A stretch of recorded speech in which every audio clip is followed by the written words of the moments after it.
go back to doing things the old way, which is not our preference, but is certainly very much something that can happen. I have a few other notes of appreciation. He's empowered us to find a diplomatic resolution to a host of issues that matter to the American people, but I think the world.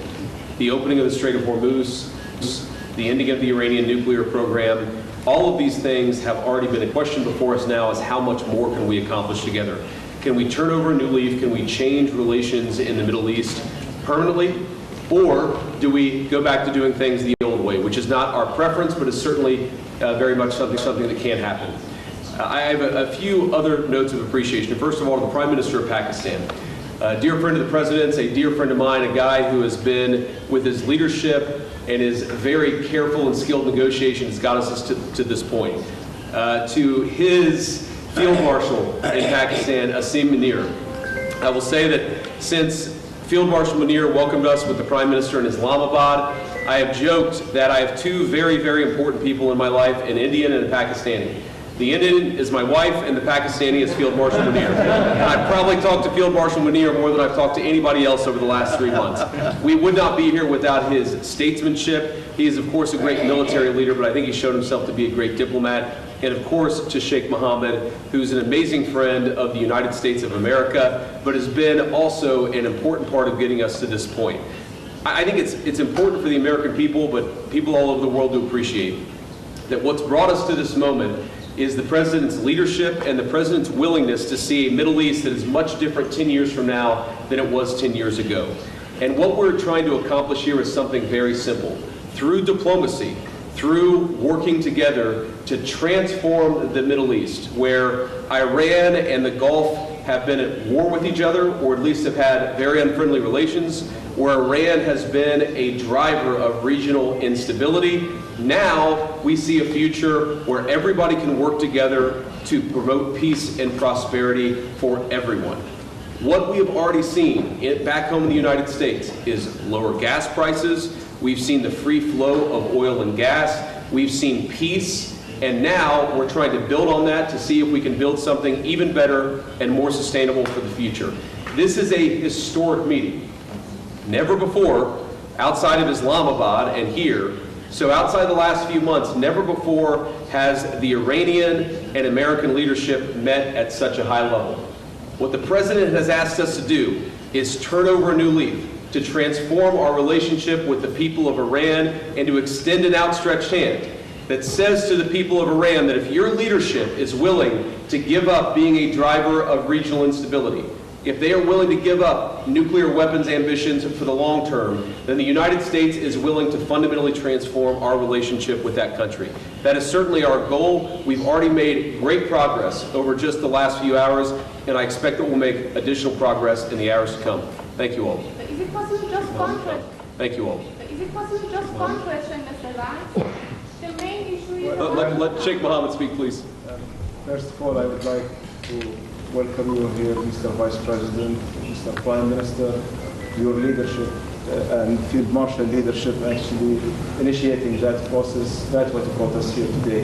I think that every one of you has highlighted how important is this meeting, how historic is that event, and how significant is that agreement, not only on the security of the region, but also for the security of the world and for the global economy. What we have done and what we have achieved, we wouldn't achieve it without the dedication and the hard work that was done by you, Mr. Vice President, and Mr. Steve Witkoff and Jared Kushner, Prime Minister and Field Marshal, and also on the Iranian side, Dr. Haribam and Dr. Arabji. I'd like to thank all of you for your leadership and determination that put us in this room, and this is not really the main celebration. Our celebration when we reach the ultimate agreement. Hopefully this is just the beginning, and I wish... Questions, and then we're going to have to kick out the media and get started with the hard work.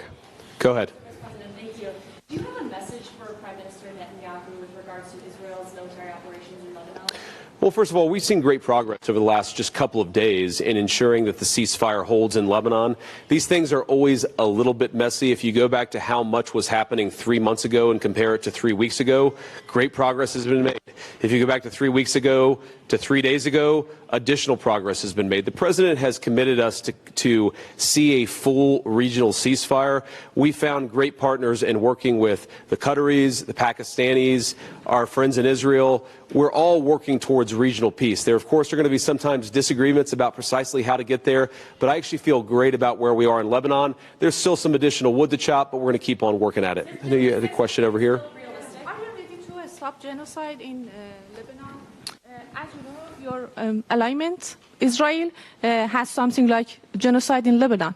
The main issue is stopping this.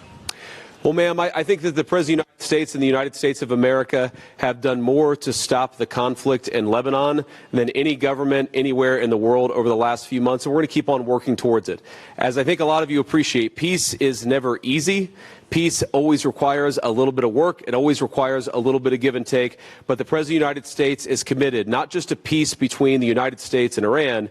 The President is committed to a regional peace, which is why we're here working so hard to settle our issues. The one last comment I want to make is what today really represents the beginning of a technical negotiation that's not going to solve every disagreement, but is going to allow us together as teams for the first time really in history to figure out what matters most to the respective parties, to settle those issues, to solve those issues, and get to a better tomorrow. The reason why the political leadership of the respective countries is here is because we wanted to, first of all, set up the structure for these technical negotiations, and second of all, make sure that our teams have our full support and know they can always call on us to break through any barriers. We got a lot of work to do. We're excited to do it. Thank you all for being here.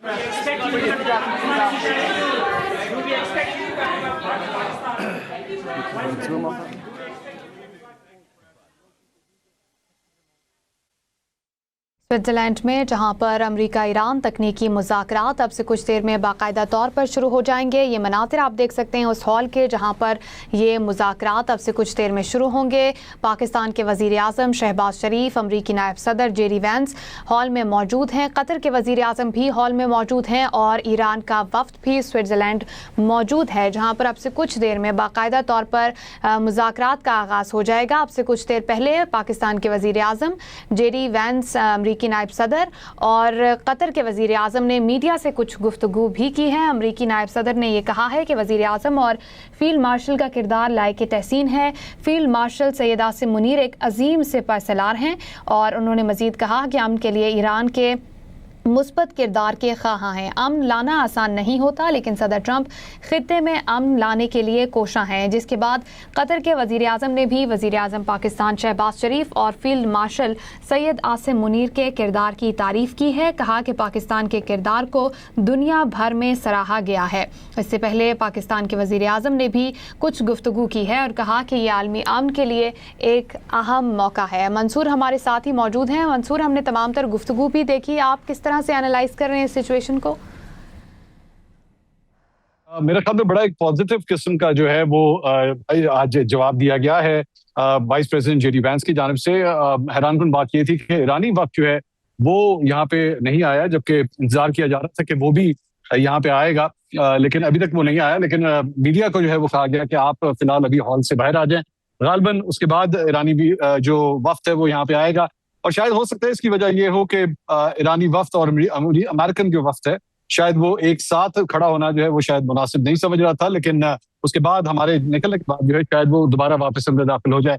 लेकिन अभी media को जो है वो इस मुकाम से निकाल के, उस हॉल से निकाल के जो है इस जगह के ऊपर लाया गया है। और ये मैं आपको दिखाना चाहूंगा, मीडिया जो है वो इस वक्त सारा यहाँ पे मौजूद है और इस जगह के ऊपर बताया जा रहा है कि कोई एक्टिविटी अभी कुछ देर के बाद जो है वो होने लगी है। हमें भी इस चीज का इंतजार है कि आखिर किस किस्म की एक्टिविटी होगी। लेकिन खास तौर पे जो अमरीकी नायब सदर हैं जेडी वेंस, उनका वो कमेंट बड़ा इंटरेस्टिंग था जो उन्होंने फील्ड मार्शल आसिम मुनीर के बारे में दिया कि शायद मैं दुनिया में और किसी से इतनी बातचीत नहीं करता फोन के ऊपर जितनी मेरी फील्ड मार्शल आसिम मुनीर से बात होती है। लेकिन तीनों, चाहे वो जो पाकिस्तानी वजीर आजम है, चाहे अमरीकी नायब सदर हैं, या फिर जो कतर के जो सीनियर ओहदेदार थे, तीनों की जानिब से बड़ी एक पॉजिटिव किस्म की वाइब दी गई है। यही कहा गया है कि कोशिश होगी कि एक बड़ा ब्रेक थ्रू हो لیکن اب دیکھتے ہیں مشکل مرحلہ جو ہے اب اس کا آغاز ہونے جا رہا ہے. جی اور یہ بتائیے کہ اب جب مذاکرات شروع ہوں گے تو میڈیا تک انفارمیشن کی روانی کے لیے کیا کوئی انتظامات کیے گئے ہیں؟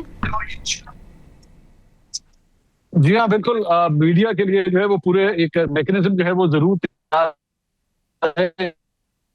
انتظار اسی بات کا ہے کہ میڈیا کو منصور آپ کی آواز ٹھیک سے پہنچ نہیں پا رہی, کچھ ڈسٹورشن ہے آئی تھنک اس ایریا کی وجہ سے.